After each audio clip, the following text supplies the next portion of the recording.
What's up, guys? This is Austin here with another Market Watch post LCS. I think 9. Yep, 9.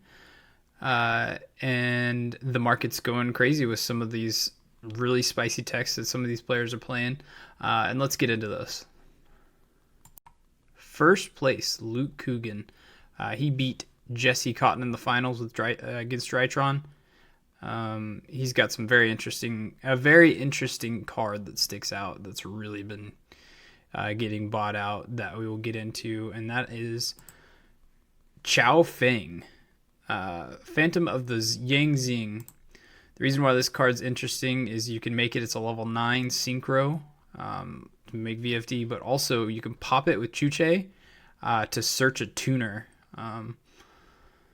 Yeah, right here. So that's really interesting. You can set up for another Cloud Castle, bring this guy back as a level 9. It's completely bought out, I believe. Okay, so there are listings on market now. This is a super rare. Keep that in mind. A super rare. This was $1 not that long ago. Just right around 168. Apparently somebody knew about it, bought it up to 250. So if you were watching and seeing a little bit of price spikes, you probably could have caught this. This is the unlimited first edition, yeah. Right around 274 before the tournament. So very interesting tech. Second place, Jesse Cotton, our DA coach, Duelist Academy coach. Shout out to Duelist Academy. Came in second place with his Drytron deck. He's been talking for weeks now about this deck, saying it's the best deck, or it could be the best deck. There were several different varieties of Drytron decks showed up in the LCS. One was this Herald build with Vanity's Ruler, Megalith. There was another guy that was playing Incantations, which was not legal because the Drytrons all specifically say that you can't summon anything that can be normal summoned or set. And Incantations can definitely be tribute summoned. So don't get stuck with that. One thing that's really interesting to me, at least, is that he's main decking 3 Lancia, which is a light fairy, which can be searched off Benton, I believe. Lancia format, 2019 Lancia was everywhere. There's 2 top decks now that really struggle with Lancia, and that's Virtual World and Eldritch. So I think that you should get Lancias before high rarity Lancias soon. I really do think it's a great hand trap that you can now search easily. Another thing, if you aren't familiar with Herald, there's Herald of Orange Light, which is just basically a gamma. You discard it and another fairy to negate and destroy a monster effect with an effect that a monster that activates its effects. Purple Light, it's the same thing as Orange Light except that it's for traps. Really interesting. You could negate and destroy Sanguine. Might be interesting. Chuche is another one you could negate and destroy. One Manju. This is again searchable. But the really interesting thing for me, at least, is the Vanity's Ruler. If you summon this, it gets negated. You're still have Lancia. Several other things you can follow up with. And this in particular, I've been seeing some buyouts, and we're going to take a look at that, the Ultimate Rare.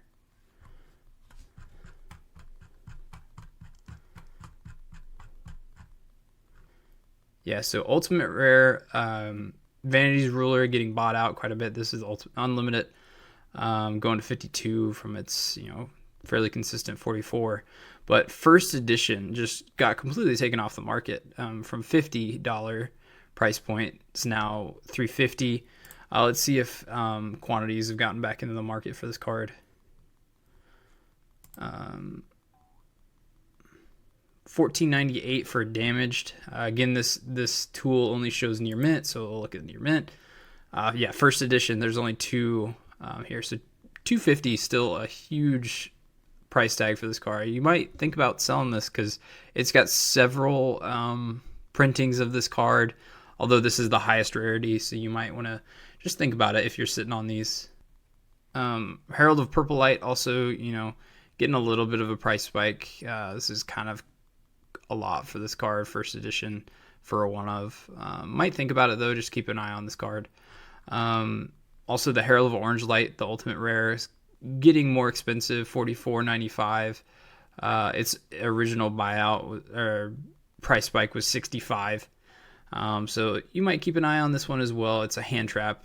Any Herald deck or Herald anybody using the Herald engine, this is always a really good card to have. On top of that, Ryan Levine was really pushing this as a card against Drytron. Ally of Justice Cycle Reader. What this card does, if you don't know about this card, during either player's turn, you can discard this card to select and remove from play up to 2 light monsters from your opponent's graveyard. So this is interesting for a couple of reasons. You could particularly banish 2 Lords in grave against Eldritch, but more specifically Drytron. Any of the Drytrons can be banished from grave, and that's just some of the resources. So interesting card you can think of, but I really think that the price spike right here doesn't justify buying it right now. I didn't see it have a whole lot of impact in any of the rounds. I didn't even see it played, to be honest. So just keep an eye on this card. I don't necessarily agree with this just yet because it's got like 3 or 4 printings. And they're all fairly low rarity. This is the highest rarity. Is a rare out of a dual terminal, but it has super rares from OTS packs and other things like that. So keep an eye on this card, but I really wouldn't buy into it. A card that we've been talking about forever, Ice Dragon's Prison, going up again to $32 for an ultra rare out of Rise of the Duelist. This card, you really kind of lost the train on this one if you haven't already had your play set. This is a crazy card. Can sometimes just be an auto win against certain matchups, especially like Eldritch. Banishing 2 Golden Lords is great. So insane. I don't know that I'd buy it at this price, to be honest. $32 for this card seems a little ridiculous. I've also mentioned like it would be cool if this came out as an ultimate rare in an OTS soon, which would be really neat. But it's out of an early pack, so maybe they won't. 2 cards to keep a lookout. The most expensive Drytron card, Drytron Nova, staying at about $18. Keep in mind this is before the Genesis Impact even hits the shelves here in the United States. And also this one of card, I know Jesse was playing it, but I didn't see it a lot, and he said that it didn't come up very often. But keep in mind the Draconids? Yeah. Herald of Perfection, Jesse did not play this card. I think people just considered this win more card because you also have to play the other ritual. I kind of agree this is a lot to go into. You also want to keep your resources in hand for other things. Card, Ghost Spell of Haunted Mansion. This is seen play in previous formats, but here, people are really considering this card again with all the Graveyards effects. I agree that this is a card that should come back. It should come back to most side decks, if not main decks, depending on your meta around you. This is the highest rarity, fluctuating a little bit. Interesting that the first edition didn't pop up very much, but the Unlimiteds definitely did. Keep an eye on this card. Pull it out of your stock, your bulk. Get ready for a spike, because I really do think that this card's going to be seeing some play again. And with all that said, guys, I just want to say thanks for watching, and make sure to hit the subscribe button and the ding notification bell. And we'll see you in the next one. Thanks. Bye.